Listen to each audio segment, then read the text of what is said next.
भगवान ब्रह्मदेव के समक्ष जब कलयुग अपने पैशाचिक स्वरूप में प्रकट हुआ था, ब्रह्मदेव ने उससे प्रश्न किया है, लिंगम जिह्वान दृढ़म धृत्वा किन नृत्यसि कले मुहुः गच्छ स्वकार्य परमो भव भावेन भंडवत। ब्रह्मा जी ने पूछा कि भाई अपने हाथ में लिंग को पकड़कर, जीभ को पकड़कर तुम इस प्रकार से क्यों नृत्य कर रहे हो? जाओ अपना कार्य करो, जो तुम्हारा प्रकृति में कर्तव्य है सो तुम करो, यहाँ पर क्या तुम उपस्थित होकर नृत्य कर रहे हो? तो कली क्या कहता है, माम प्रेष सर्वेश सर्वोच्छेद कराकरम निरंकुशम निरानंदम निद्राकलह वल्लभम परदार परद्रव्य परद्रोह परायणम वंचकम दंभ मात्सर्य भेद प्रिय जनप्रियम एकांत योग संन्यास छलेनोदर पूरका आत्मानं च परम चापि वंचयन्ति मयि प्रभो। अलग अलग प्रकार से अपना जो लक्षण है वो कलयुग ने स्पष्ट किया कि देखिए अभी भी बता दे रहा हूँ, वार्निंग दे रहा हूँ, चेतावनी दे रहा हूँ, हमको मत भेजिए, हमको भेजिएगा तो उपद्रव हो जाएगा। मैं निरंकुश हूँ, आनंद रहित हूँ, मैं लोगों को कलह इत्यादि में प्रेरित करता हूँ, आलस्य में प्रेरित करता हूँ, दूसरे की स्त्री, दूसरे का पैसा, दूसरे की संपत्ति हड़पने के लिए प्रेरित करता हूँ, लोगों को एक दूसरे के प्रति कपट का, दंभ का, ईर्ष्या का व्यवहार करने के लिए मैं प्रेरित करता हूँ, इसीलिए मुझे आप मत भेजिए। तो ब्रह्मा जी कहते हैं, पापात्मानस्त्वयि नराः पुण्यात्मानस् तथोज्झिताः भविष्यन्ति जनाजिरणाः सोद्यमाश्च शुभाशुभे त्वयि ये सावधानाः स्युः पुण्यभारकृतावनाः स्वल्पमायुर्विदित्वा हि करिष्यन्ति स्वकं हितं तेषां त्वमेव साहाय्यं कुरुस्व मम शासनात्। कलियुग यह बात सत्य है कि तुम्हारे जाने से अधर्म बढ़ेगा, तुम्हारी व्याप्ति से लोगों में कलह, दंभ, पाखंड इत्यादि बढ़ेगा, लेकिन यह भी सत्य है कि तुम्हारे आने से एक अवसर भी लोगों को मिलेगा कि कम से कम समय में जल्दी से जल्दी अपना कल्याण कैसे किया जा सके। बस इसीलिए शॉर्टकट के रूप में तुमको प्रयोग किया जाएगा कि कलयुग में अपेक्षाकृत लघु सत्कर्म भी बड़े सुकृत को जन्म देता है। यहाँ पर भगवत नाम स्मरण से या भगवत उपासना के अल्प प्रयास से भी व्यक्ति शीघ्र मुक्त हो सकता है। ये सब जो हैं अल्प प्रयास से ही कलयुग में विशिष्ट फल की प्राप्ति, सुकृत की प्राप्ति हो सकती है। इसलिए तुमको जाना चाहिए। तुम्हारे युग में जन्म लेकर भी जो व्यक्ति सावधान रहेंगे, पुण्य के पक्षधर होंगे, पुण्य के धर्ता होंगे, वो भी स्वल्पमायुर्विदित्वा हि करिष्यन्ति स्वकं हितम। तो मैं अपने शत्रुओं से डरता हूं, फिर मैं कैसे स्थापित हो सकता हूं भारत में? ये बताइए। विभेमि शत्रुवर्गेभ्यः स्थितिर्मम सुदुर्लभा यह कृता भारते खंडे कथम यास्यामि तद्वद। कलियुग ने ब्रह्मा जी से पूछा है कि मैं कैसे भारत में अपनी स्थिति को व्याप्त करूंगा, मुझे बड़ा डर लगता है मैं अपने शत्रुओं से। ब्रह्मा जी ने पूछा शत्रु से, के शत्रवस्तव वद किं शत्रुत्वं कृतं च तैः त्वं कालात्मा दुराधर्षो दुर्गेयश्चापि पंडितः। अरे तू तो बड़ा बुद्धिमान है, तू तो बड़ा दुर्धर्ष है, तुम्हें पराजित करना किसी के लिए संभव नहीं, तो तुमको किससे भय लगता है? भारत में तुम्हारा शत्रु कौन है? भारत में किससे तुम्हें भय लगता है? तब कलियुग कहता है, देव देव श्रृणुस्वाद्य शत्रुवर्ग ममानघ उपद्रुतो हम न सुखम प्राप्स्ये निर्दयरहम प्राप्स्ये हम निर्दयरहम। इस प्रकार से कुछ भाव होना चाहिए। यहाँ पर कुछ टंकन दोष हमको लग रहा है। तो भाव है कि मेरे जो शत्रु हैं उनका नाम आप बताइए, जानिए हमारे माध्यम से। क्या क्या? शिव नाम, हरेर नाम, गंगा वाराणसी पुरी, सत्संग दान तीर्थादि कथा विष्णु शिवस्य च। भगवान शिव का कहीं नाम जप हो, हरिनाम स्मरण हो, गंगा इत्यादि तीर्थों का सेवन हो, वाराणसी इत्यादि तीर्थ हो, यहाँ सत्संग दान इत्यादि का व्यवहार किया जाता हो, भगवान विष्णु की कथा, शिव जी की कथा होती हो, ऐसे स्थान पर मैं नहीं रह पाता हूँ। यदा शांतः क्षणं कोपि भवति प्राकृतोपि तदा मम भयं भूरि जायते दाम्भिकादपि। जब कोई व्यक्ति शांत चित्त हो जाता है तब मुझसे उसे बड़ा भय लगने लगता है। अगर वो झूठ मूठ का भी शांत बैठा है ना, तब भी मुझे भय होने लगता है, क्योंकि शांत बैठेगा तो कलह कैसे करेगा? कलह करने के लिए खोपड़ी का चलते रहना आवश्यक है। इसीलिए म्लेच्छ के अनुयायियों के लिए एक नियम, मैंने जो आपको 60 नियमों में से एक नियम बताया था, उसमें यह भी नियम था, वो कभी खाली नहीं रख सकते दिमाग, अपने दिमाग को। निरंतर उनको कुछ ना कुछ सोचते रहना पड़ेगा। अधिक से अधिक सोचना है, कम से कम सोना है। तो सोचते रहेंगे, उससे उनके मन में तरह तरह के वैचारिक तरंगे उठेंगे, जिससे म्लेच्छराज उनकी गतिविधियों पर, भावनाओं पर नजर रखता है, उनको अधर्म के प्रति प्रेरित करता है।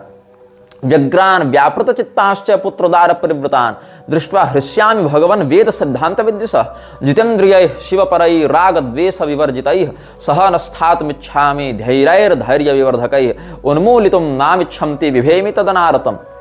क्या कहता है कलयुग जो व्यक्ति अपने स्त्री पुत्र आदि से संतुष्ट हैं, शांत चित्त हैं, अन्य की स्त्री, अन्य के ऐश्वर्य, अन्य के वैभव के प्रति लालायित नहीं रहते हैं, वेद वेदांत की मर्यादा में श्रद्धा रखते हैं, ऐसे लोगों से हमें बड़ा भय लगता है। लेकिन जब मुझे कोई भगवान का द्वेषी दिख जाता है, वेद सिद्धांत का द्वेषी दिख जाता है, तब मैं बड़ा प्रसन्न हो जाता हूँ, ये कलयुग ने कहा।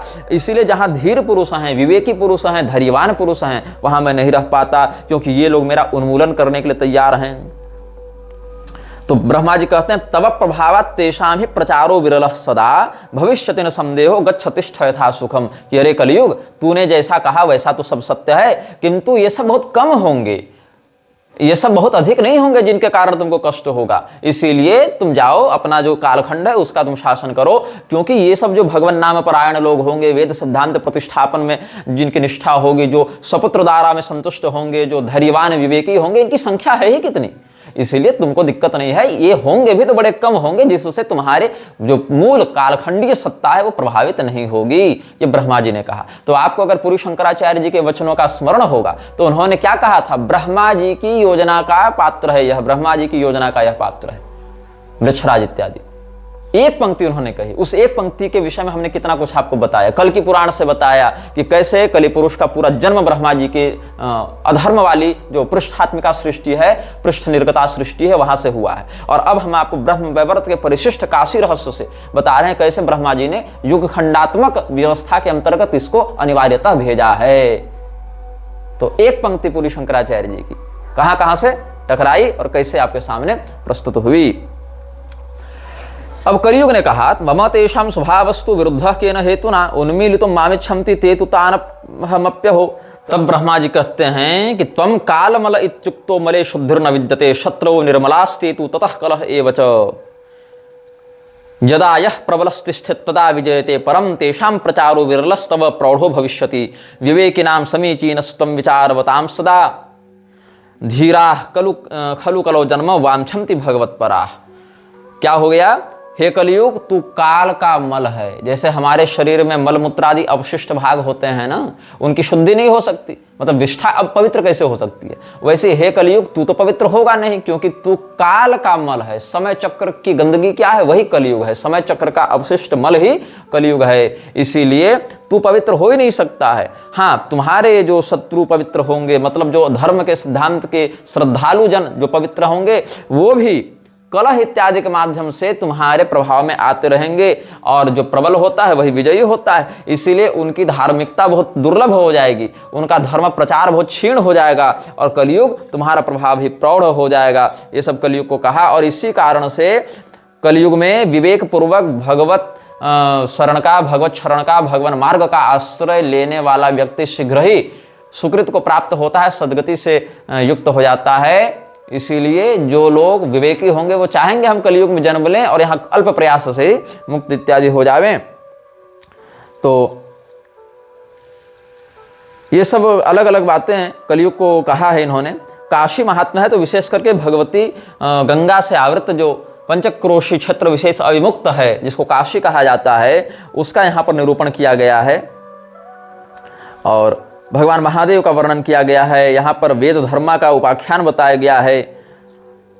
वेद धर्मा के माध्यम से दीपक शर्मा और वेद धर्मा का यहाँ पर उदाहरण देकर बताया गया है कि कैसे कैसे यहाँ पर अलग अलग गुरुजनों की कृपा से, शास्त्रीय सिद्धांत की कृपा से भगवान महादेव ही काशी में धर्म की स्थिति का संरक्षण करते हैं। काशी नगरी में समस्त संप्रदाय के अनुयायियों का वास भी यहाँ से वर्णित किया गया है। शैव सौर हरिदास विघ्न हृत शक्ति भाषित मनोभिरातम स्वस्वदेव परिसेवनार्थ भी साधिताखिल फलर्निषेवितम। भगवान शिव के उपासक, सूर्य के उपासक, विष्णु के उपासक, गणपति के उपासक, शक्ति के उपासक सभी काशी का वास करते हुए, काशी में वास करते हुए भगवत भजन करते हैं। ये काश्यान्निवसन्ति शंकर परा विष्णोः समाराधकास्तेषां पापचयोपि याति विलयम् मुक्तिम लभन्ते पिच। ये काश्यां भवनाशिनीं भगवतीं श्रीमद्भवानीं जना सेवन्ते सततं सुपूजन पराः कामादिभिस्ते स्थिराः सर्वेषां विघ्नहर्तॄणामपि सर्वेश्वरेश्वरी अतो भवान्यधीनं हि क्षेत्रं पूज्यात् ततः परा ये काश्याम प्रभजन्ते ढुंढि गणपम सर्वाघ विघ्नापहम तेषां ढुंढि समस्त शास्त्र विहितान भोगान प्रयच्छत्यसौ ये नानाविध मोदकैः सुमधुरैर्विप्रान् सुपूज्यादरात् स्तुत्वा मोदकदास्त एव सुखिनः काश्याम अवश्यम जनाः। इस प्रकार से काश्याम ये सूर्य भक्ता समदम सहिता शंकराराधकास्ते विष्णुं ब्रह्माणम अग्निम विविध सुरगणास्तेर्चयन्तीति नूनम आत्मा यम स्थावराणां श्रुति शतपठितो जंगमानां तथात्मा शीघ्रम काश्याम अवश्यम फलति वृषफलम धर्म कामादि शुद्धम। इस प्रकार से काशी का महात्म्य यहाँ पर बताया गया, काशी रहस्य के अंतर्गत हम आपको बता रहे हैं। और कलयुग के प्रभाव से कैसे व्यक्ति विकृत होता है उसका भी वर्णन करते हैं। कलयुग के प्रभाव से क्या क्या विकृति देखने को मिलेगी उसका कहते हैं। वित्तम गुणाचार कुलादि हेतुर्न्याय व्यवस्था सुबलम प्रयुंजते दाम्पत्यमेवात्र रुचिम करोति पूज्याश्च पाखंडिन एव सर्वे। ध्यान देंगे श्लोकों को और मिलाएंगे लक्षणों से। जिसके पास पैसा होगा वही कुलीन माना जाएगा, जिसके पास बल होगा वही न्याय कर्ता माना जाएगा। मतलब हम अगर ताकतवर है तो हम अगर जो कह दें वही न्याय हो जाएगा। हमारे पास पैसा है तो हमारा खानदान उत्तम माना जाएगा। आपस में रति सुख ही पति और पत्नी के संबंध का माध्यम बनेगा। और जो पाखंडी लोग होंगे उन्हीं को संसार पूजनीय के रूप में देखेगा। पूज्याश्च पाखंडी न एव सर्वे यज्ञोपवीतम द्विजद हेतुरेव लिंगम हि वर्णाश्रम कारणम स्यात् अनाढ्य एवात्र कलावसाधुराढ्यस्तु साधु कृतदम्भ एव। जनेऊ टांगना ही ब्राह्मण का लक्षण हो जाएगा। अब तो ब्राह्मण भी वो छोड़ते जा रहे हैं, केवल दंड पकड़ लेना ही संन्यास का लक्षण माना जाएगा। और अनाढ्य एवात्र कलावसाधुराढ्यस्तु साधु कृतदम्भ एव। कोई गरीब है तो सबसे अधिक गलत काम क्या है, सबसे गुनाह क्या है, सबसे बड़ा अपराध क्या है कलयुग में? गरीब होना। और सबसे ज्यादा महानता क्या है? आढ़्यता होना, आढ़्य होना मतलब धनवान होना। अभ्यंगमेवात्र परस्परम सदा ह्यलंकृतम स्मश्रु कर्माति सौख्यम तीर्थ प्रदेशेषु सतान्यणान्न हि श्रद्धास्व तीर्थेषु कदाचिदत्र।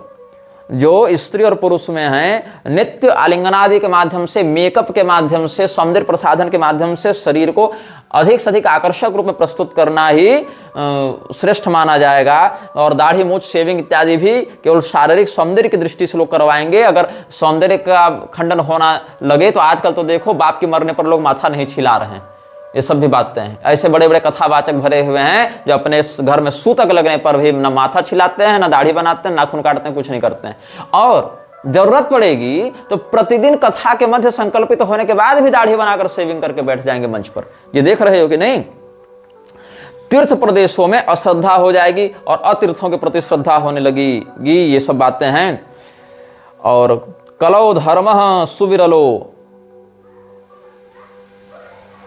यशोर्थे यत्र तिष्ठति राजानो निर्घृणा लुब्धा परदार धनारताः कदा यथा कथंचित् पुरुषः कुटुंब भरणोद्यतः सत्यवादी जनैर्धृष्टः प्रोच्यते पापवानपि। ये सब बातें हैं। पापवानपि जनैः सत्यवादी प्रोच्यते। जो पापी है उसको भी लोग सत्यवादी के रूप में माना जाएगा। अगर उसके पास पैसा है तो उसको संत माना जाएगा। कलयुग में धर्म स्थित नहीं रह पाएगा।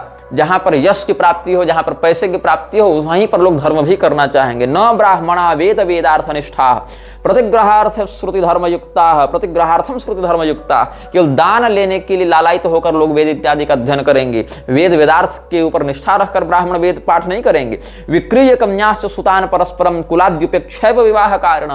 केवल धन दहेज एलमनी इत्यादि के लोभ से ही एक दूसरे से विवाह किया करेंगे और उसमें कुल वर्ण इत्यादि की मर्यादा की उपेक्षा कर देंगे। वदंति धर्मन न तो धर्मनिष्ठा। धर्म का उपदेश करेंगे लेकिन धर्म में निष्ठा नहीं रखेंगे। निंदन्ति पापं खलु पाप कारिण। और ऐसे पापी पाप की निंदा करेंगे लेकिन स्वयं पाप ही करेंगे। देवान गुरुन पितृयज्ञादि सर्वान प्रपंचयन्ते धनलोलुपाद्विजा। क्षत्रियाः परम दुर्लभा कलौ। कलयुग में क्षत्रिय परम दुर्लभ हो जाएंगे। कैसे क्षत्रिय? धर्मशास्त्र गुरुदेव पूजका। जो धर्मशास्त्र का पूजन करें, गुरु देवता इत्यादि का पूजन करें। और करेंगे क्या? तो फिर लोग आहार मैथुन रताः परमादरेण ब्रह्मस्व संग्रह पराः परवाद सूराः न प्राणी रक्षण पराः परमादरेण कुर्वन्ति धर्मात् हननं द्रविणार्थमेव। आहार और मैथुन में ही लगे रहेंगे, है ना। कहीं हम राजपूत हैं, ठाकुर साहब हैं, बाबू साहब हैं तो खाली दारू पी के मुर्गा खा के और पड़े रहेंगे वेश्यावृत्ति और रखेलबाजी में। ये सब भी विलासिता क्षत्रियों में बढ़ती जा रही है। और ये सब कलयुग के कारण हो रहा है। और दान दी हुई वस्तुओं को छीन लेंगे, देवालयों पर कब्जा कर लेंगे, ब्राह्मणों के धन का हरण कर लेंगे, दूसरे की को धमकाने और स्वैग दिखाने में और अपने मोछ में ताव देने में लगे रहेंगे, लेकिन अपनी प्रजा की रक्षा करने में ध्यान नहीं देंगे। केवल पैसे के लिए धर्म की हानि करने वाले हो जाएंगे। ये तो ब्राह्मण की बात बता दिए, फिर क्षत्रिय की बात बता दिए। और वैश्य कैसे होंगे? तो पैशून्य वंचर परावणिजो निर्पाद्या धर्माधिकारी करणे परमार्थ निष्ठा आहार मैथुन धनानि सदादरेण रक्षन्ति शास्त्र विमुखा फल मध्य भक्षा। मांस मदिरा इत्यादि का आहार करते हुए ये सब व्यभिचार इत्यादि में प्रवृत्त हो जाएंगे और चुगली, शिकायत, मिलावटी, घोटाला इत्यादि करते हुए व्यापार में ठगी करने लगेंगे। वैश्या कलौ नहीं भवंति कुलादि युक्ता ये वा भवंति नहीं तेषु वृषः कदाचित। पहले तो अपने कुल धर्म में निष्ठा रखने वाले वैश्य ही नहीं पैदा होंगे। अगर कोई हो जावे, खानदानी हो जावे, तो उसमें धर्म की प्रतिष्ठा वैसी नहीं होगी। और शूद्रादिवृत्त इमे द्विजदेव निम्या विप्रद विषः परम दारुण बुद्धयश्च। ये सब वैश्य कुल में उत्पन्न होकर भी शूद्रवत आचरण करने वाले होंगे, देवता और ब्राह्मणों की सदैव निंदा करेंगे और बहुत दारुण बुद्धि वाले होंगे। शूद्रास्त्वन्नम स्वल्पमेव दत्वा विप्रेभ्य एव हि कारयिष्यन्ति महतीं सेवां सेवा विवर्जिताः। ब्राह्मणों से शूद्रगण अपनी सेवा करवाने लगेंगे, लेकिन स्वयं सेवा नहीं करेंगे। अन्नादिभिर्व्यवहरन्ति तु ये मनुष्या वैश्या भवन्ति खलु ये व्यवहार दुष्टाः शिष्टास्त एव धनिनस्तु यतः सुपूज्या लोके धनम सुखकरन् अनुतिष्य काले। कलयुग में सबसे बड़ा जो संसाधन है, सबसे बड़ा जो सगा है, हितैषी हो क्या है? रुपया है, पैसा है। जिसको आधुनिक भाषा हम लोग कहते हैं ना बाप बड़ा न भैया, सबसे बड़ा रुपया, तो वही है। लोके धनम सुखकरन् ननु तिष्य काले। तिष्य काल में, कलयुग में धन से ज्यादा सुखकारी कुछ नहीं है। शूद्रा विशुद्धा नहीं तिष्य काले। कलयुग में शूद्र भी विशुद्ध नहीं रह जाएंगे। द्विजादि वेश आश्रुति तत्पराश्च। और ब्राह्मण के समान वेश धारण करके वेद का प्रवचन करने लगेंगे। देख लो प्रभुपाद को क्या कर रहा था, शूद्र होकर भी वेद का प्रवचन कर रहा था। ये कलयुग का लक्षण है, कलि पुरुष का ये अभिवर्धन कर रहा है। द्विजादि वेशाश्रुति तत्पराश्च। अभी रोज तुम पेपर में देखते होगे कि अमुक समुदाय के ST SC OBC को महामंडलेश्वर बनाया गया, जगत गुरु बनाया गया। ये सब कौन करा रहा है? मृच्छराज करवा रहा है, कलयुग को बढ़ाने के लिए करवा रहा है। ये सब कलयुग का लक्षण है। और ये सब कौन है? स्वयं को महामंडलेश्वर, आचार्य महामंडलेश्वर, स्वयं को जगत गुरु, स्वयं को पीठाधीश्वर, स्वयं को तत्वदर्शी, ज्ञानी, महात्मा, महाब्रह्मर्षि, पता नहीं क्या क्या बनाने वाले ये सब दुष्ट हैं, जो कि धर्म के सिद्धांत को न जानते हैं न मानते हैं। वो केवल धर्म को बिजनेस बनाकर रखे हैं और कलयुग में लोगों को ठगने के लिए, वंचित करने के लिए वंचक बनकर आए हुए हैं, क्योंकि निरंकुश हो गए हैं। इनके ऊपर किसी का शासन नहीं है, ऐसा ये मानते हैं। शूद्रा विशुद्धा नहीं तिष्य काले द्विजादि वेशा श्रुति तत्पराश्च शास्त्रार्थवादर जनवंचकाश्च कलौ भविष्यन्ति निरंकुशास्ते। ये चारों वर्णाश्रमों की यही स्थिति है। कलौ दुष्टा दुराचारा निर्दया शुष्क वैरणः दुर्भगा भूरितर्षाश्च सर्वे वर्णास् तथाश्रमा। तब क्या होगा? मोह, झूठ, दंभ, आलस्य, हिंसा, डिप्रेशन, विषाद, शोक, मोह, ये सब माया, ये सब लोगों में बहुत व्याप्त हो जाएंगे। तदा माया नृतम दंभो निद्रा हिंसा विषादनम शोको मोहो भयम दैन्यम लोकानां प्रचुरम भवेत्। और कैसे लोग होंगे कलयुग में? क्षुद्रः क्षुद्र सुख प्रदाह कलियुगे मर्त्या महाभोजनाः क्षुद्र प्राण धनादिपोषण पराः कामाधिकाः क्रोधिनः लोभाविष्टमनोजुषः परदया हीनाः सदा वंचका रागद्वेष पराः परापर विचाराब्धे सदा चोद्धिताः वित्तैर्हीनः स्वैरवृत्ति प्रसंगाः स्वैरणीयश्च स्त्रीषु या श्रेष्ठ वर्णाः। श्रेष्ठ वर्ण की ब्राह्मण, क्षत्रिय इत्यादि की जो लड़कियां होंगी, बहुएं होंगी, वो भी व्यभिचारिणी होने लग जाएंगी। दस्युत्कृष्टा लोक संघा सपापा वेदा क्षीणा ब्राह्मणा सेवकास्ते। वेद अपनी मर्यादा से विलुप्त होते जाएंगे, मतलब वेदों की मर्यादा विलुप्त होती जाएगी। ब्राह्मण भी जो है वो नौकरी पेशा सेवक वृत्ति वाले हो जाएंगे। कलौ न विप्रः समय स्थिता क्वचिन नृपाः प्रजा भक्षण वित्तलो रूपाः व्रतादिहीना बटवो विशुद्धा गृहस्थ रूपाः खलु तस्करा मता वनेन वासो वतवासिनाम ही धनार्थिनः प्रव्रजिता कलयुगे। संन्यास क्यों लेंगे लोग कलयुग में? ताकि बड़े बड़े मठ के महंत बन जावें, सन्यासी होकर संप्रदाय में दीक्षा ले लें और खूब मठ के पैसे से अय्यासी करें। इसके लिए धनार्थिनः प्रव्रजिता कलयुगे।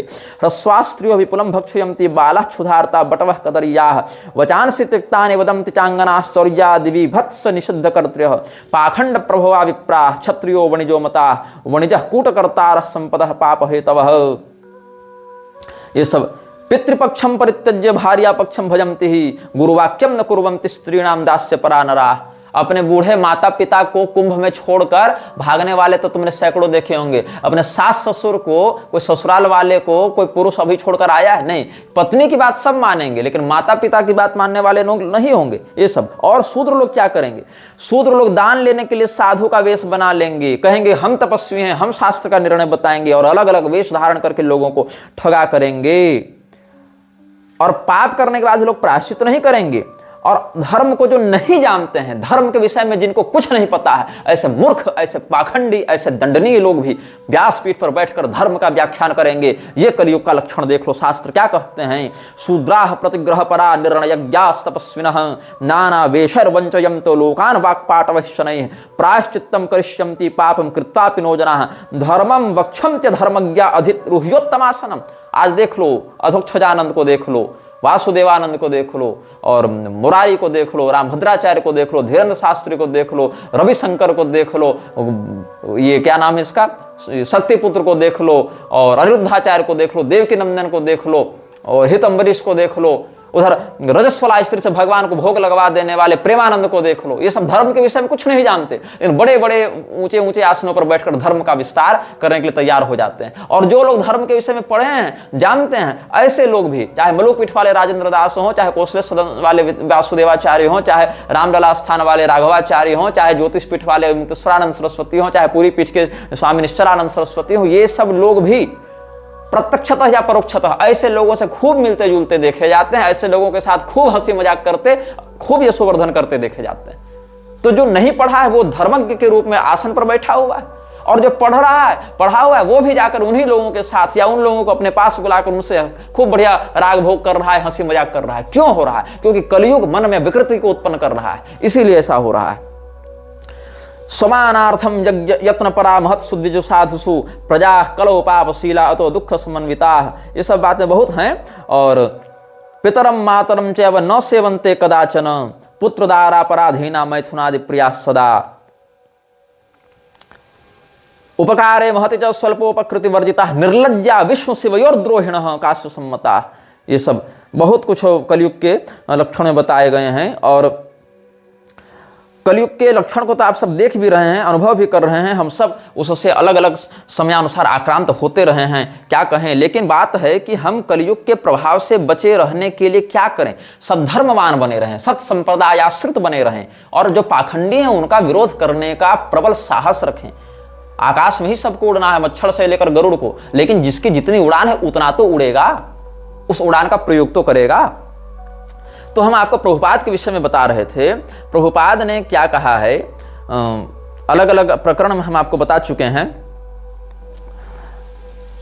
मुहम्मद और जीसस को भगवान रामानुजाचार्य जी के साथ, मध्वाचार्य जी के साथ समकक्ष दिखाते हुए इसने तो बहुत कुछ कहा है। अत्रि मुनि को ये भक्त नहीं मानता था, गोस्वामी तुलसीदास जी को भक्त नहीं मानता था, जो हमारे वशिष्ठ मुनि हैं और मैत्रेय मुनि हैं इनको भी भक्त नहीं मानता था, दुर्वासा जी को भक्त नहीं मानता था। भगवान विष्णु की पूजा करके किसी को मोक्ष नहीं मिल सकता, ऐसा इस मूर्ख का कथन है।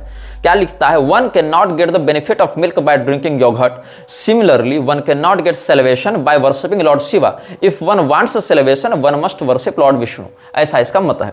अब यहां पर बात है कि वैष्णवों में अतिवादिता है कि केवल भगवान विष्णु ही मोक्ष दे सकते हैं, शिव जी नहीं दे सकते। शैवों में अतिवादिता है कि केवल भगवान शिव ही मोक्ष दे सकते हैं, विष्णु भगवान नहीं। शाक्तों में यह अतिवादिता है कि भगवती ही चूंकि दोनों के अंदर प्रतिष्ठित हैं, विष्णुहीनम रुद्रहीनम न वदन्ति नराः क्वचित् शक्तिहीनम वदिष्यन्ति तस्मात् शक्तिस्तु श्रेयसी, ये सब बातें कहते हैं। तो वहां पर भगवती ही एकमात्र मोक्षदायिनी होती है। तो जब तक संप्रदाय निष्ठा बनाने के लिए ऐसे वचनों को कहा जाएगा तब तक तो ठीक है, संप्रदाय अनन्यता के लिए। किंतु अगर ये शिव जी को मोक्षदायी न बताकर जीसस क्राइस्ट और मोहम्मद की प्रशंसा करने लग जाए, तब समझ लो यहां पर संप्रदाय बुद्धि नहीं है, यहां पर देवद्वेष बुद्धि है। और देवद्वित व्यक्ति का क्या करना चाहिए ये सब आप जानते हैं। चैतन्य चरितामृत का व्याख्यान करते हुए प्रभुपाद ने कहा था कि शिव की आराधना से मुक्ति नहीं मिलती, अगर कोई मुक्ति चाहे तो उसको अवश्य विष्णु की आराधना ही करनी पड़ेगी। अच्छा, विष्णु की आराधना करने से तात्पर्य है विष्णु में भी चतुर्भुज वैकुंठनाथ विष्णु नहीं, वहां भी इसने विष्णु तत्व का परिपूर्णार्थ केवल कृष्ण तत्व में घटित किया है। और कृष्ण तत्व में भी ऐसा कृष्ण जो जीसस से अभिन्न है। वह वो कृष्ण नहीं जो विष्णु से अभिन्न है, वो कृष्ण नहीं जो राम से अभिन्न है, वो कृष्ण नहीं जो महाभारत में अनेकों बार भगवान महादेव की प्रार्थना और स्तुति कर रहे हैं, अर्जुन को भगवान महादेव का रहस्य बता रहे हैं, वो कृष्ण नहीं। कौन से कृष्ण? तो जो कृष्ण को इसने जीसस से अभिन्न मान रखा है वो। सुचंद्र दास को इसने लंदन से एक चिट्ठी लिखी थी। कब लिखी थी? 8 दिसंबर 1969 को, 1969 दिसंबर 8 सुचंद्र को इसने चिट्ठी लिखी थी। क्या लिखता है उस चिट्ठी में? वो चिट्ठी मेरे पास है। उसमें लिखता है, जब सुचंद्र ने पूछा था कि जीसस क्राइस्ट और कृष्ण में क्या अंतर है, उसका उत्तर देते हुए कहता है, you have asked to know what is the difference between Jesus Christ and Krishna, that we have several times explained in many meetings that Krishna is God and Jesus Christ is the son of God, and as there is no difference between father and son, so there is no difference between Krishna and Lord Jesus, but still the son is never equal to father। ये इसने कहा है कि कृष्ण भगवान ईश्वर हैं और Jesus Christ क्या है? ईश पुत्र हैं, ईसा मसीह हैं, तो सन ऑफ गॉड हैं, इसीलिए वो होली फादर, ये होली सन, इसीलिए पिता और पुत्र में कोई भेद नहीं होता। हालांकि इस स्थिति में भी पुत्र पूर्णतः पिता के बराबर नहीं हो सकता, ये बात इसने अंत में कही। लेकिन इस बात को भी कैसे इसने डिप्लोमेटिकली प्रस्तुत किया, इसकी हम पोल आगे खोलेंगे। क्योंकि 12 अप्रैल 1967 में मिस्टर डैम्बर्ग्स को इसने न्यूयॉर्क से एक चिट्ठी लिखी थी। कब लिखी थी? 12 अप्रैल 1967 को। किसने लिखी थी? प्रभुपाद ने। किसको लिखी थी? मिस्टर डैम्बर्ग्स को। कहां से लिखी थी? न्यूयॉर्क से लिखी थी। सारा डिटेल बताते जा रहा हूं, क्रॉस वेरीफाई कर सकते हो। जीसस क्राइस्ट को स्वयं का ये मालिक, स्वयं को जीसस क्राइस्ट का ये सर्वेंट बताता था। कौन? प्रभुपाद। अब भगवान कृष्ण का दास, दास हूं हम इस भाव से जो भगवान कृष्ण की शरणागति ग्रहण करे। अगर वो व्यक्ति कहेगा मैं केवल कृष्णदास हूं, मैं शिवदास, मैं रामदास, मैं दुर्गादास नहीं बन सकता, मैं केवल कृष्णदास हूं, तो समझ में आता है कि शरणागति की अनन्यता है। लेकिन अगर वो व्यक्ति ये कहे कि शिव जी के हम दास तो नहीं हैं, हम केवल कृष्ण जी के दास हैं, लेकिन हम जीसस क्राइस्ट के भी दास हैं, तब समझ लो कि मामला कहां गड़बड़ जा रहा है। अब ये क्या लिखता है? I am also an significant servant of Lord Jesus Christ because I am preaching the same message as Lord Jesus did. शब्दों पर फिर से गौर करना, मैं पुनः दोहराता हूं। आई एम ऑल्सो एन इनसिग्निफिकेंट, मतलब बहुत महत्वपूर्ण भी नहीं, मैं तुच्छ सेवक हूं मैं जीसस क्राइस्ट का, ऐसा प्रभुपाद कहता है। I am also an insignificant servant of Lord Jesus Christ because I am preaching the same message as Lord Jesus did. और ये प्रसन्नता व्यक्त करता है ये अपने अभियान के लिए प्रभुपाद कि हमें प्रसन्नता है कि लॉर्ड जीसस क्राइस्ट ने हमारे अभियान को अपना आशीर्वाद प्रदान किया है, स्वीकृति प्रदान की है। ये चिट्ठी कब लिखी गई थी? कहां से लिखी गई थी? किसके लिए लिखी गई थी? ये भी बताता हूं। सैन फ्रांसिस्को से 7 अप्रैल 1967 ईस्वी को, 1967 7 अप्रैल सैन फ्रांसिस्को से प्रभुपाद ने कीर्तनानंद को यह चिट्ठी लिखी थी। इस चिट्ठी से हम आपको एक अंश पढ़कर सुनाते हैं। ये क्या लिखता है? I am very glad to learn that Jesus Christ has approved our activities. Jesus Christ ने हमारी गतिविधियों को मान्यता प्रदान की है, ये लिख रहा है। Perhaps you have marked it in my preaching work that I love Jesus Christ as good as Krishna. मतलब मैं जीसस से उतना ही प्रेम करता हूं जितना कृष्ण से करता हूं। क्या प्रभुपाद ने कभी ऐसा लिखा कि मैं भगवती दुर्गा से भी उतना ही प्रेम करता हूं, महादेव जी से भी उतना ही प्रेम करता हूं, भगवान गणपति से भी उतना ही प्रेम करता हूं जितना कृष्ण से करता हूं? नहीं, मेरी जानकारी में तो नहीं। या क्या इनके मंदिरों में इन देवताओं से संबंधित उत्सव मनाए जाते हैं? मेरी जानकारी में नहीं। क्या इन देवताओं की मोक्षदायी होने की स्थिति को शास्त्र सम्मत विधान से मान्यता देते हैं? मेरी जानकारी में नहीं। लेकिन क्या लिखता है? I am very glad to learn that Lord Jesus has approved our activities. Perhaps you have marked it in my preaching work that I loved Lord Jesus Christ as good as Krishna because he rendered the greatest service to Krishna according to time, circumstances and society in which he appeared. Similarly, Hazrat Muhammad and Lord Buddha also rendered greatest service to the human society according to circumstances। मतलब इसके लिए मानवीय सभ्यता में पैगंबर ने बहुत महत्वपूर्ण योगदान दिया था, महानतम योगदान दिया था। किसके कथन के अनुसार? प्रभुपाद के कथन के अनुसार। तो क्या लिखता है? Similarly Hazrat Mohammad and Lord Buddha also rendered greatest service to the human society according to circumstances, so work with more enthusiasm and we are sure that to be successful in our great mission. क्या mission था इसका? वही कि वृंदावन में बैठकर ये कह रहा था कि हम तलवार लेकर सैनिकों के साथ जाएंगे और जो व्यक्ति कृष्ण को नहीं मानता उसका गला काट देंगे और फिर उसको कहेंगे कि तू घर में क्यों बैठा हुआ है, तू जा यहां पर ये काम कर। जो व्यक्ति भगवान कृष्ण को नहीं मानेगा उसका गला काट देंगे, लेकिन भगवान कृष्ण को तो हम महाभारत के अनुसार और पद्म पुराण के अनुसार, शिव पुराण के अनुसार, वेदों के अनुसार, स्मृतियों के अनुसार भी मान सकते हैं। लेकिन नहीं, ये क्या कहते हैं कि लॉर्ड जीसस क्राइस्ट और कृष्ण वाले संबंध से जो हम दिखाना चाह रहे हैं उससे मानो, नहीं मानोगे तो गला काट देंगे, और वैसे ही काटेंगे जैसे कुरान का आश्रय लेकर मुसलमानों ने सबका वध करना प्रारंभ किया है, सबकी हत्याएं की हैं, उस प्रकार से ये कहता है। अब वर्ल्ड हेल्थ ऑर्गेनाइजेशन के प्रति इसने एक लेक्चर दिया था जिनेवा में WHO को इसने एक दिया था जून 6, 1974 में। उसने स्पष्ट कहा है कि हम लोग हिंदू नहीं हैं। लेकिन आप ध्यान दीजिएगा, ये जो स्वामी नारायण के नाटक वाले हैं जिसने घनश्याम पांडे को भगवान बना रखा है, इन पर भी बाद में आएंगे। और कैसे काशी दत्त परिषद के बिकाऊ नराधमों ने, राक्षसों ने जो ब्राह्मण के रूप में पैदा हो गए हैं वहां पर, उन्होंने इस संप्रदाय, इस गिरोह के लोगों को मान्यता दे रखी है पैसे में बिकते हुए। तो क्या हुआ कि स्वामी नारायण वाले विदेशों में अपने बड़े बड़े संस्थान को अक्षरधाम मंदिर के नाम से प्रसारित करते जा रहे हैं। अच्छा, अक्षरधाम मंदिर किसी भगवान का नहीं है, अक्षरधाम मंदिर एक व्यक्ति का है जिसका नाम था घनश्याम पांडे, उसको इन्होंने बना रखा है भगवान। भगवान मतलब डायरेक्ट परब्रह्म, जिसके नीचे दुर्गा, शिव, विष्णु इत्यादि सब आ जाते हैं। हनुमान जी जिसकी पूजा करते हैं वो घनश्याम पांडे हो गया है इनके लिए। तो विदेशों में हिंदुओं के प्रति जो हमले होते हैं वो क्यों होते हैं? इस्कॉन के कुकर्मों के कारण, स्वामी नारायण वालों के कुकर्म के कारण। और ये लोग स्वयं को हिंदू नहीं मानते, लेकिन क्या कहा जाता है? Go back Hindus, go back Hindus, हिंदुओं का नरसंहार किया जाता है। और ये इस्कॉन वाले स्वयं को हिंदू मानते ही नहीं हैं। यही कारण है इस्कॉन का एक भी मंदिर ऐसा नहीं है भारत में जो टेंपल एंडोनमेंट एक्ट के अंतर्गत सरकार के अधीन हो। हमारे परंपरागत तीर्थ पर सरकार का कब्जा है। हमारे परंपरागत तीर्थों से सरकार देवालयों को तोड़ तोड़ कर नष्ट कर रही है। हमारे परंपरागत तीर्थ नदियों को विकृत कर रही है। हमारे परंपरागत गुरुकुलों को नष्ट कर रही है। वहां पर जबरदस्ती स्वामी नारायण, इस्कॉन और ये सब वाले की विचारधारा के कोर्स में सम्मिलित करके बच्चों को पढ़ने के लिए विवश किया जा रहा है। और उसी सरकार के द्वारा जब हिंदू मंदिरों का अधिग्रहण करके वहां पर हिंदुओं के द्वारा दिए गए दान को हज सब्सिडी में लगाया जाता है, चर्च बिल्डिंग्स में लगाया जाता है, वक्फ बोर्ड को अनुदान देने में लगाया जाता है, तो इस्कॉन की प्रॉपर्टी क्यों नहीं जब्त की जाती? इस्कॉन के मंदिरों को क्यों नहीं कब्जे में रखा जाता? क्योंकि इस्कॉन स्वयं को हिंदू नहीं मानता है। इसीलिए हिंदू टेंपल एंडोनमेंट एक्ट के अंतर्गत इस्कॉन के मंदिर सरकार अधिग्रहित नहीं करती है, क्योंकि इस्कॉन खुद को हिंदू नहीं मानता। इस्कॉन खुद को हिंदू नहीं मानता, इस्कॉन खुद को इस्कॉन मानता है। वो एक अलग कल्ट है। और तुम लोग को लगता है कि इस्कॉन विदेश में हिंदू धर्म का प्रचार कर रहा है। सुन लो, जिनेवा में वर्ल्ड हेल्थ ऑर्गेनाइजेशन के सामने 6 जून 1974 को प्रभुपाद ने क्या कहा था? The so called Hindu Dharma is a gift of the Mohammedans. We don't find the word Hindu in any Vedic scripture. This Hindu word has came from Mohammedans countries.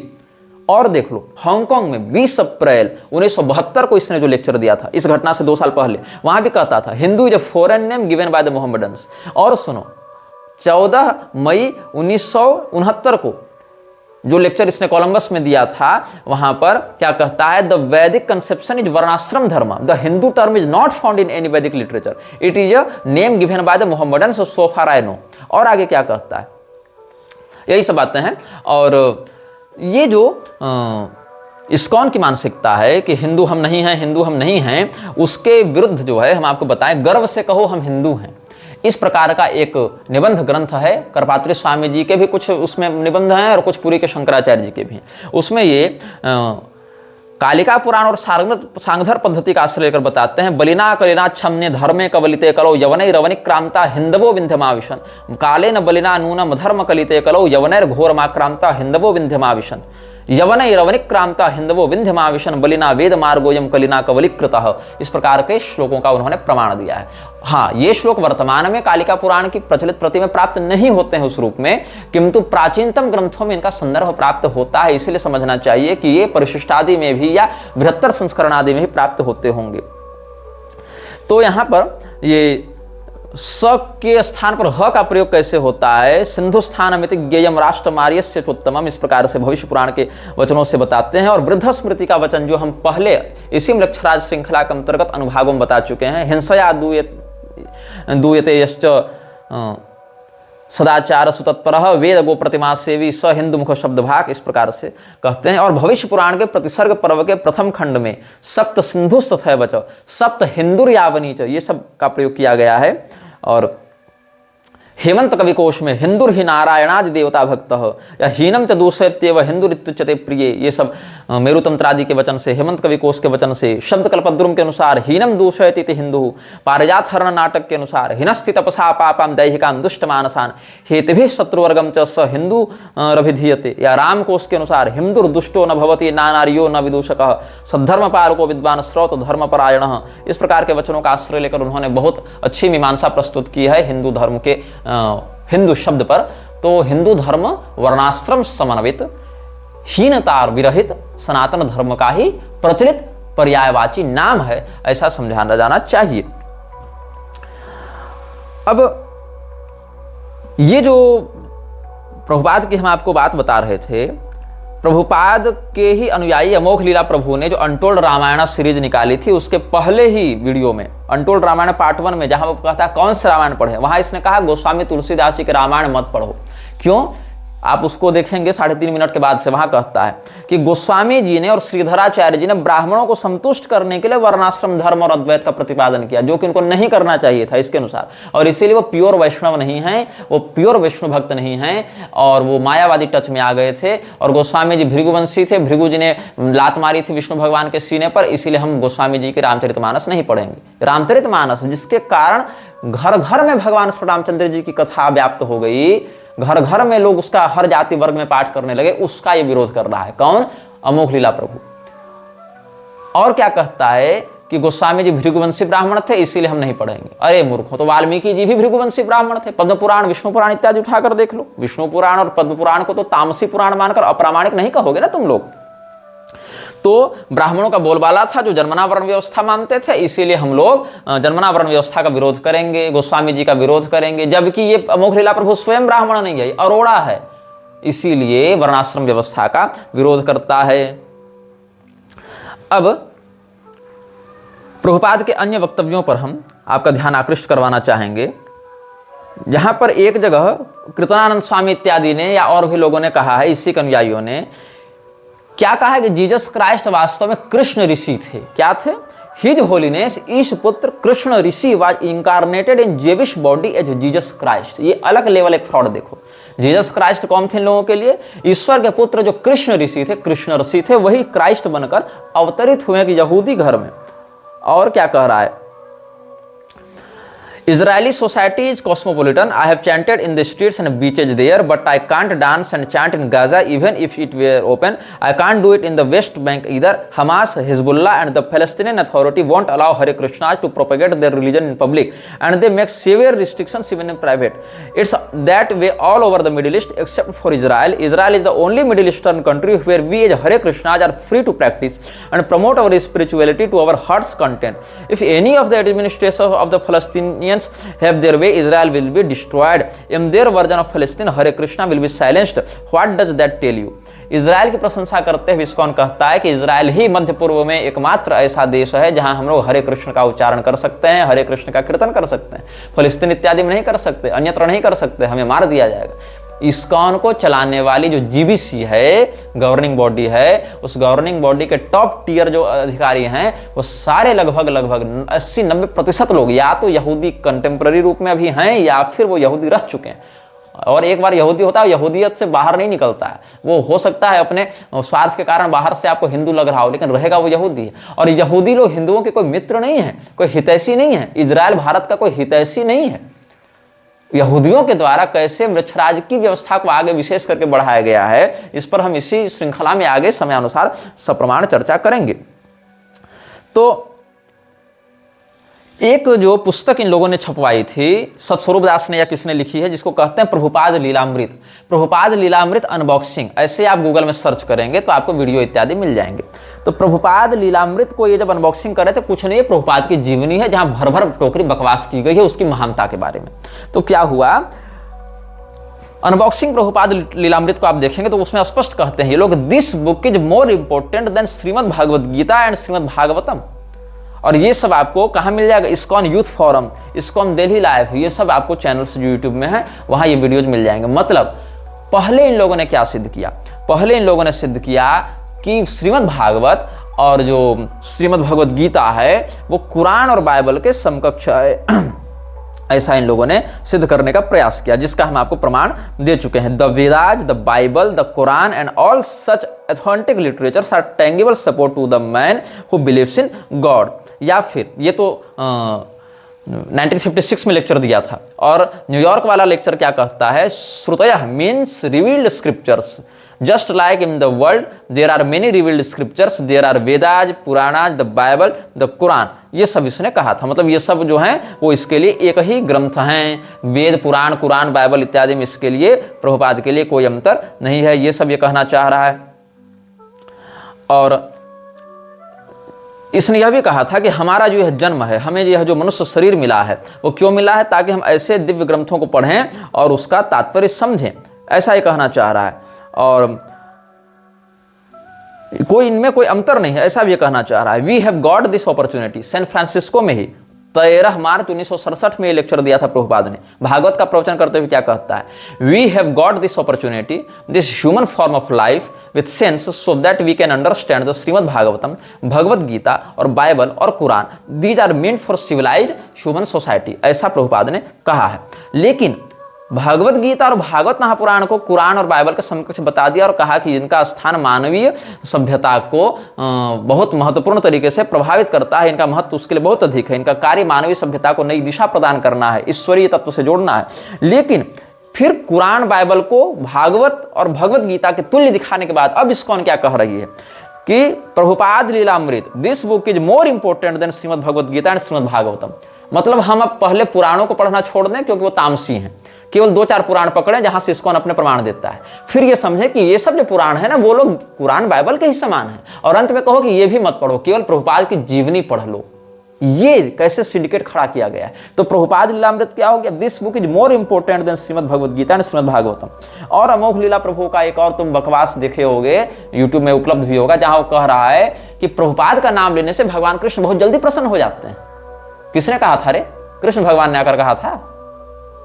भगवान कृष्ण कह रहे हैं जिन देवताओं को अपनी विभूति के रूप में, उन देवताओं को रोज गाली दे रहे हो, प्रभुपाद को भजने से कृष्ण जल्दी प्रसन्न हो जाते हैं। ये क्या कहता है कि प्रभुपाद के हाथ में गोलोक की एक चाबी है और दूसरी चाबी किसके पास है, उसके गुरु के पास है।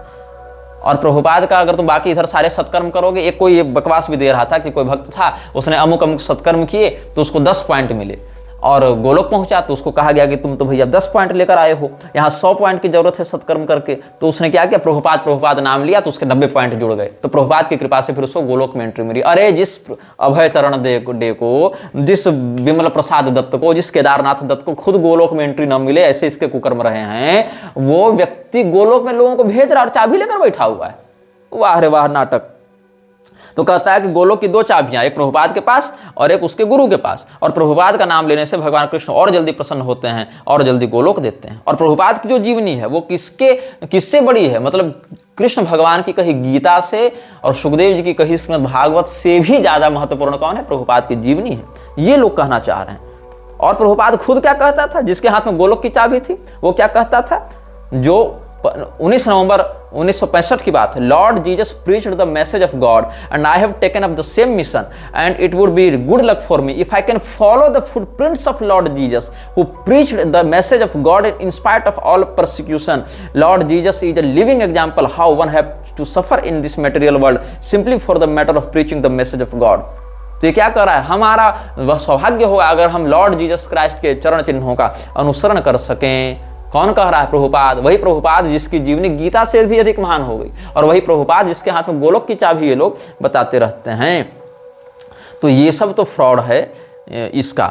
अब देखो, इसके अनुसार जो क्राइस्ट शब्द है वो ग्रीक शब्द क्रिस्टोस से निकला है, और क्रिस्टोस शब्द कृष्ण का अपभ्रंश है। कैसे, इसको कुछ होश नहीं है, बस इसने कह दिया, इसके अनुयायियों ने मान लिया। तो एक फोरम में पढ़ रहा था, इस्कॉन के अनुयायी कैसे इन बातों को आंख कान मूंद कर विश्वास कर लेते हैं। तो ये देखो, इस्कॉन के टेम्पल्स में तुमको प्रभुपाद की मूर्ति मिलेगी, लेकिन गणेश जी की मूर्ति नहीं मिलेगी, शिव जी की मूर्ति नहीं मिलेगी, क्योंकि ये लोग अपूज्य हैं इनके लिए। लेकिन प्रभुपाद की बड़ी सुंदर पूजा होती रहनी चाहिए, प्रभुपाद के चेलों की पूजा होती रहनी चाहिए। प्रभुपाद तो देवता के समान राग भोग रोज उसका लगेगा, लेकिन गणेश जी की और दुर्गा जी की और विष्णु भगवान की, या ये जो शिव जी हैं या सूर्यदेव हैं, उनकी पूजा नहीं कर सकते हैं ये लोग, प्रभुपाद की पूजा करेंगे।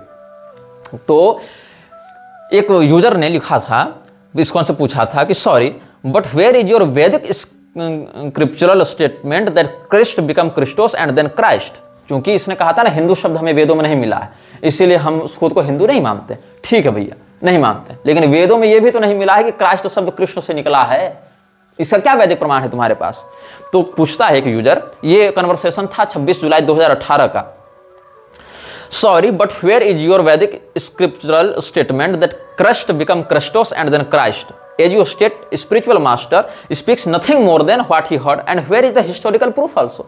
तो मधुद्विष दास ने क्या इसको उत्तर दिया है, जो कि इस्कॉन का एक प्रवक्ता है, मधुद्विष दास ने कहा है कि प्रूफ क्या है?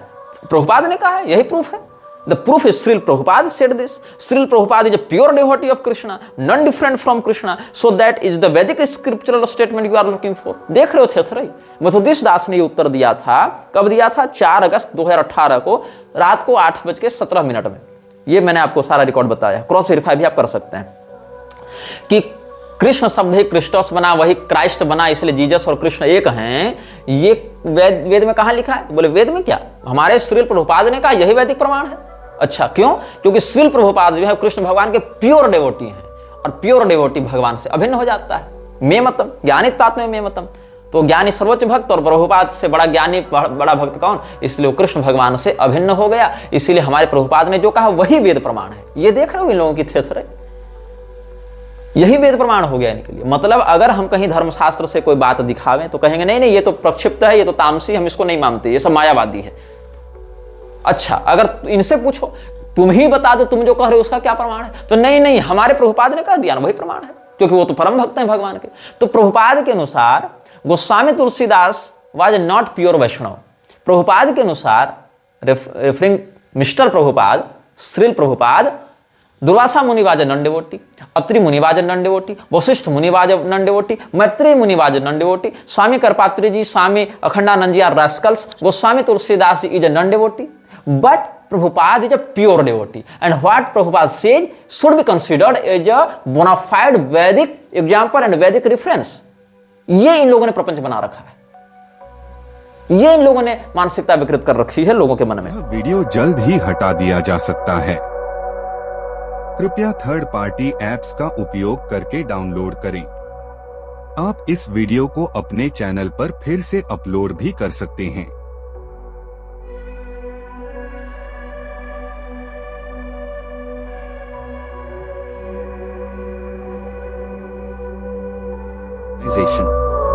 This video may get deleted soon. Please download using third-party apps. You may also re-upload this video on your channels. Thank you.